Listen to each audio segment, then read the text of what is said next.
On today's video, I'm going to be talking about the things you need to know when you're starting out your filmmaking career. Like, I mean, the technicalities that are involved. Now, this video, disclaimer, this video is not for pro. If you have been in the game for a while now, it's not for you. You can just move on, but if you're a beginner or you're just new to this whole videography or content creation thing, I think this video right here is for you.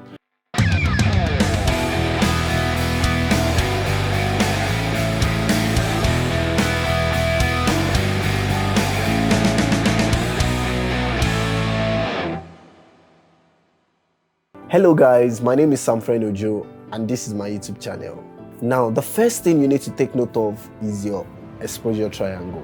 You see, when it comes to filmmaking and photography or videography, any type of content creation that requires using of camera, you always need to get your basics right, which is the exposure triangle.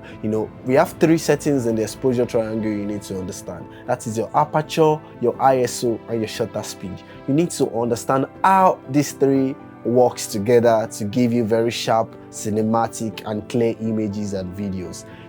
If you want me to make a video about that separately, you can just tell me in the comment section so that I can make a video on that. So I want these videos to be short as much as possible, so that is why I'm not going to be diving into that. Every other thing you need to learn is just building on that foundation, because really knowing how your ISO, shutter speed, and aperture works is the basic and the foundation of filmmaking. The second thing is understanding that it's not all about the gadgets, and it is about the gadgets. Now, don't be confused. This is what I mean by that. When I say it's not just about the gadgets, I mean you don't have to get expensive gears to start your filmmaking career. You can always start from what you have. For example, I started my filmmaking journey using my phone, and you can just start with the phone you have in your pockets. Saying this does not mean, a lot of people will say, okay, right now you're shooting your YouTube video with a professional camera and you really are telling me it does not matter, and probably you want me to use my phone and all of that, and this is it. You have to start with what you have. If you can understand the basics with the camera, there are a lot of cheap cameras you can get now, like the M50, like the Sony ZV-1, a lot of crop censored camera, mirrorless camera that you can get for affordable prices now, and that can help you to learn better. So now, this is what I mean by it's about gear. When you start learning to a particular, level, you now find a need to upgrade. It is best to learn from where you are, and while your work requires, or while the technicalities, based on what your clients want, requires you, growing and upgrading your gear, then you can. Using the best gear does not mean you are going to be the best videographer. A red Komodo in the hand of a learner and a Sony A7 III in the hand of a pro, don't be surprised. The pro's images or videos are still going to be better than the learner, because really, it's really not about the gear. It's about the gear. I hope you understand what I mean by that. If you want me to make a separate video about that, then you can just put it in the comment section and we see about that. And lastly, which is the third one, I want you to understand that it's okay to struggle when it comes to videography, because it's a creative line.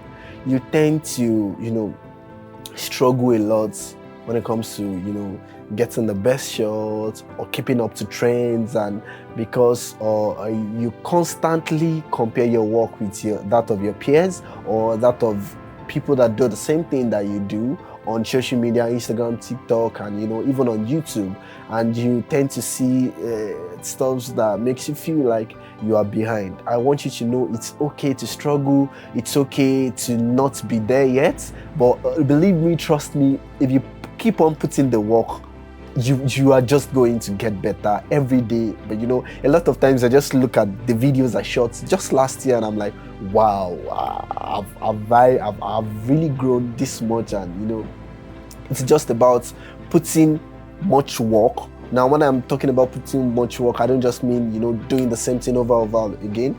Looking at your work, taking criticism and working on where your work needs to be worked on. And believe me, trust me, if you can just know these things right, and disclaimer, this is not like a one size fits all video. I'm not trying to motivate anybody. I'm not trying to say, I'm just trying to talk about what worked for me, and it's fine if it doesn't work for you. But I just want you to know that when you understand the basics of your camera settings, when you understand that it's not just about the gear and it's about the work that you put into it, and you understand it's okay to struggle, believe me, you are going to really take it easy on yourself, and you are going to grow as much as you can. And if you're still watching this video, that means you enjoyed my video, and that means you like this video. So please consider subscribing to my channel, like this video, and share with your friends. I can't wait to see you in my next video. Thank you.